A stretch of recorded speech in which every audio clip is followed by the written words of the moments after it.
Oye, a lo mejor usted, como yo, se encuentra enfermo, enferma en estos días donde los virus proliferan por todo lado debido al cambio de temperaturas también.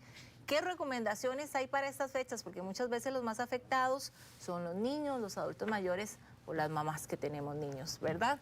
Vamos a hacer contacto con nuestro compañero Bernie Jiménez para que nos amplíe sobre este tema. Bernie, adelante.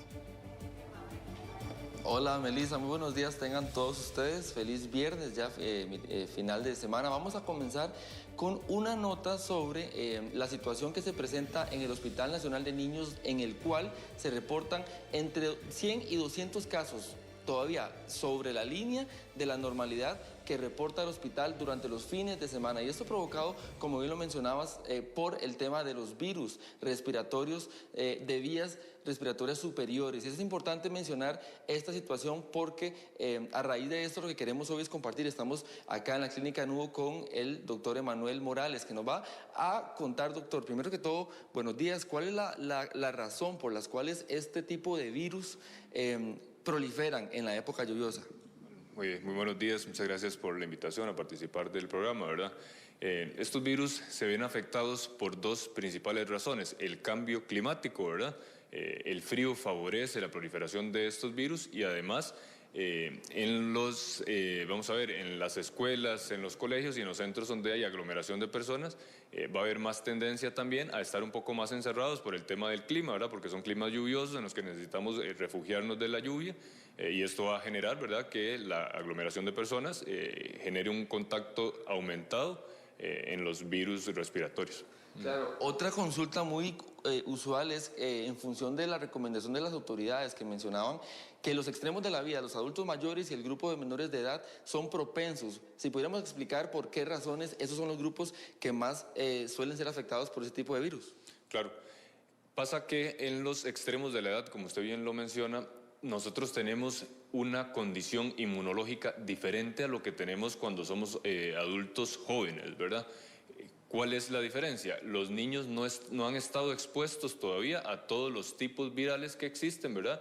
Tienen una exposición inmunológica, una memoria inmunológica menor que lo que tiene una persona adulta, y en el otro extremo de la vida, los adultos mayores, igual, tienen un sistema inmunológico debilitado ya por el paso de los años, ¿verdad? Entonces tenemos debilidad en los dos extremos. Claro, es que vamos a escuchar también las declaraciones de doña Olga Arguedas, que es la directora del Hospital Nacional de Niños, porque hay muchos virus: el virus incisional, el virus de influenza y también, el virus de el rinovirus, que son parte de las razones por las cuales hay internamientos en este centro médico. Escuchemos. Relativamente estable, el hospital no se encuentra en plétora de virus respiratorios y de los pacientes hospitalizados, el grueso de los casos está dado por infecciones producidas por rinovirus, con algunos casos esporádicos producidos por virus respiratorio sincicial y virus influenza. Ahora vamos a consultar al doctor sobre el tema de las recomendaciones, tanto para los grupos de riesgo, para grupos en general, porque en la casa habitan personas con diferentes edades. Entonces, ¿cuáles son esas recomendaciones que podemos tomar en cuenta para evitar, primero, evitar ese tipo de situaciones de los virus? Parte de lo positivo que nos dejó el COVID, ¿verdad?, entre toda esta marea de cosas negativas con la que transcurrimos a lo largo de la enfermedad, fue la educación de los pacientes y el público en general, ¿verdad?, al respecto sobre las medidas de prevención. La mascarilla en lugares en los que nosotros vamos a estar expuestos a aglomeración de personas es súper importante, ¿verdad? Cuando tenemos síntomas hay que ser conscientes de que nosotros somos capaces de transmitir la enfermedad a otras personas, ¿verdad? No solo en nuestros hogares, sino en el transporte público, en los lugares de trabajo, ¿verdad? Entonces, la protección con la mascarilla en esos escenarios es muy importante para que cada uno haga conciencia de que pues, hay formas de frenar el contagio, aunque esta enfermedad no sea tan grave como lo fue el COVID y las manifestaciones clínicas no sean tan exacerbadas, ¿verdad? Claro, y finalmente le queríamos consultar muchas veces el tema de las consultas que hay en función a que un simple resfrío puede evolucionar en algo mucho peor, el tema ya de una infección. Entonces también hablar un poco de esa peligrosidad que pueden tomar en cuenta las personas que tal vez no se cuidan en la época lluviosa. Sí, Parte de lo que hace el virus en el organismo es atacar, ¿verdad? El sistema inmunológico tiene que formar un ejército para defenderse y esto genera hasta cierto punto, después del paso del virus, una debilidad de nuestro sistema de defensa inmunológico. Esta debilidad es aprovechada por aquellas bacterias oportunistas que lo que van a generar es un ataque aprovechándose de esa baja en las defensas para sobreagregarse y generar una infección cruzada entre virus y bacterias, ¿verdad? Parte también de la prevención, de lo que mencionábamos antes, el lavado de manos, ¿verdad? Como siempre se ha insistido, el estornudar en el brazo o en el codo, ¿verdad? Para evitar que esa aspersión que genera el estornudo, pues contagie a muchas más personas. Hay que entender también que estos virus o las gotículas que nosotros expedimos o botamos, ¿verdad? Cuando estornudamos pueden sobrevivir en el aire incluso hasta por 2 días, ¿verdad? Entonces hay que tener cuidado en las medidas de protección, no solo para prevenir, sino ya cuando estamos enfermos para evitar que las otras personas también terminen contagiadas del virus. Claro, y es que, bueno, el tema de las recomendaciones son muy, como lo mencionaste, derivadas o heredadas del tema de la pandemia que acabamos de atravesar. No sé ustedes, compañeros, si tienen alguna consulta ya en el estudio. Así es, Bernie, con esta amplia explicación que nos está dando el doctor Emanuel Morales, le iba a preguntar qué pasa, por ejemplo, cuando la persona no sabe que se complicó, comienza una tos seca, comienza también una carraspera en la garganta, ¿qué se puede hacer en esos casos y cuándo darse cuenta que se está complicando? Porque en los adultos mayores, el 30% de adultos mayores tiene una posibilidad de sufrir neumonía. ¿Cuándo se puede complicar hasta llegar a eso?